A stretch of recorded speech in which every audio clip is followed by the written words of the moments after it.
হ্যাঁ, আসসালামু আলাইকুম এভরিওয়ান। টিকটকের ইনবক্স আপনারা কিভাবে খুলবেন সেটা কিন্তু অনেকেই জানেন না। আবার অনেকেই বলতেছেন যে ভাইয়া টিকটকের ইনবক্স খুলতে গেলে আমাদের মেসেজ আসেও না যায়ও না। সো এখন আমরা এই সমাধানটা কিভাবে করব। সো আজকের এই ভিডিওতে দেখাবো কিভাবে আপনি টিকটকের ইনবক্স খুলতে পারবেন এবং আপনিও কিভাবে ঠিক ফেসবুকের মতো বা ফেসবুক মেসেঞ্জারের মতো টিকটকের মধ্যেও কথা বলতে পারবেন। চলুন আজকের এই ভিডিওতে আমি আপনাদেরকে দেখাচ্ছি। তো প্রথমে আপনাকে যে কাজটি করতে হবে, সরাসরি আপনাকে চলে আসতে হবে আপনার টিকটক অ্যাকাউন্টের মধ্যে। আসার পরে সিম্পলি আপনারা আপনাদের প্রোফাইলে ক্লিক করতে হবে। নিচের দিকে পেয়ে যাবেন হচ্ছে সেটিংস এন্ড প্রাইভেসিতে একটা ক্লিক করতে হবে। সেটিংস এন্ড প্রাইভেসিতে ক্লিক করার পরে আপনার সামনে ঠিক এইরকম ভাবে কি ইন্টারভিউ শো করবে। একদম নিচের দিকে স্ক্রল করলে এখান থেকে পেয়ে যাবেন হচ্ছে আপনারা নিচের দিকে একদম উপর দিকে পেয়ে যাবেন হচ্ছে প্রাইভেসি বলে একটি অপশন। আপনাকে জাস্ট প্রাইভেসিতে একটা ক্লিক করতে হবে।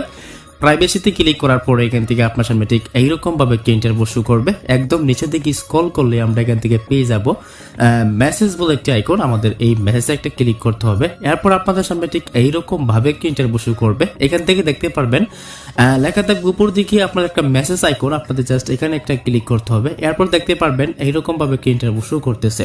সো এখানে অবশ্যই এটাকে এভরিওয়ান রাখবেন। যদি আপনার এখানে সাজেস্টেড ফ্রেন্ড এবং ফ্রেন্ড নো অন থাকে তাহলে কিন্তু হবে না। এখানে শুধুমাত্র সাজেস্টেড ফ্রেন্ডটা দেওয়া থাকলে শুধুমাত্র যারা সাজেস্টেড শো করবে তাদেরকে মেসেজ করতে পারবেন এবং ফ্রেন্ড দেওয়া থাকলে শুধুমাত্র ফ্রেন্ডেরাই করতে পারবে এবং নো অন থাকলে কেউই আপনাকে মেসেজ করতে পারবে না। আর এভরিওয়ান করা থাকলে সবাই আপনাকে মেসেজ করতে পারবে, দিতেও পারবে। সো এরপর এটাকে এভরিওয়ান রাখার পরে এখানে দেখতে পারবেন একটি অপশন রয়েছে, এটাকে আমরা ইনেবল করতে হবে যদি আপনাদের অফ থাকে, এবং এটাকেও ইনেবল করতে হবে, এটাকেও ইনেবল করতে হবে যদি অফ থাকে। তারপর আপনাদের সামনে ঠিক এইরকম ভাবে ইন্টারভিউ শো করবে। এখান থেকে আপনারা দেখতে পাচ্ছেন কিওয়ার্ড বলে একটি অপশন, এখানে ক্লিক করবেন। এখানে ক্লিক করলে এইরকম ভাবে একটা ইন্টারভিউ শো করবে। এখান থেকে আপনারা এইটাকে ওয়ান রাখবেন এবং এখান থেকে স্যার কিছু কিওয়ার্ডকে অ্যাড করতে পারেন। যেমন ধরেন কেউ যদি আপনাকে একটা মেসেজ করে তাহলে তার সামনে কিন্তু একটা মেসেজ যাবে অটোমেটিকলি।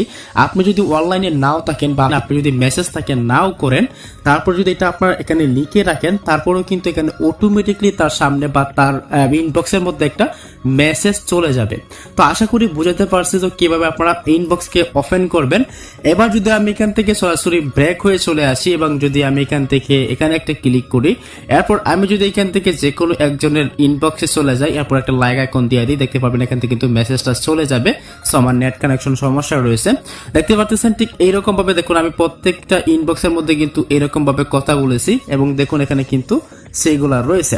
তো ঠিক এইরকম ভাবে কিন্তু আপনারা কিন্তু মেসেজ দিতে পারবেন। আর যদি আপনাদের সামনে এইরকম ভাবে এখানে ক্লিক করলে দেন এখান থেকে প্রাইভেসিতে ক্লিক করলে যদি এখানে যদি এই মেসেজ আইকনটি না আসে, তাহলে অবশ্যই আপনাদেরকে বার্থডে ডেটটাকে চেঞ্জ করতে হবে। সেখান কথা হচ্ছে বার্থডে ডেটটা কিভাবে চেঞ্জ করবেন সেটা নিয়ে অলরেডি বিস্তারিত ভিডিও দিব পরে। সো আপনারা এখান থেকে টিকটক আপনারা ইউটিউবে গিয়ে সার্চ করলে এই ধরনের ভিডিও পেয়ে যাবেন কিভাবে টিকটকের বার্থডে ডেট চেঞ্জ করতে হয়। সো সেই ধরনের ভিডিও দেখে নিয়ে আপনাদের বার্থডে ডেটটা 18 বছরের উপরে দিতে হবে। তাহলে কিন্তু এখানে এই যে মেসেজ আইকনটি রয়েছে এটা কিন্তু আপনারা পেয়ে যাবেন এবং এখানে ক্লিক করে সবগুলোকে এভরিওয়ান করে রাখবেন। তাহলে কিন্তু আপনার কাজ কিন্তু হয়ে যাবে। তো আশা করি বুঝতে পারছি কিভাবে আপনি টিকটকের ইনবক্সটাকে খুলতে পারবেন। দেখা হচ্ছে নেক্সট কোনো ভিডিওতে। সো আজকের মতো আল্লাহ হাফেজ।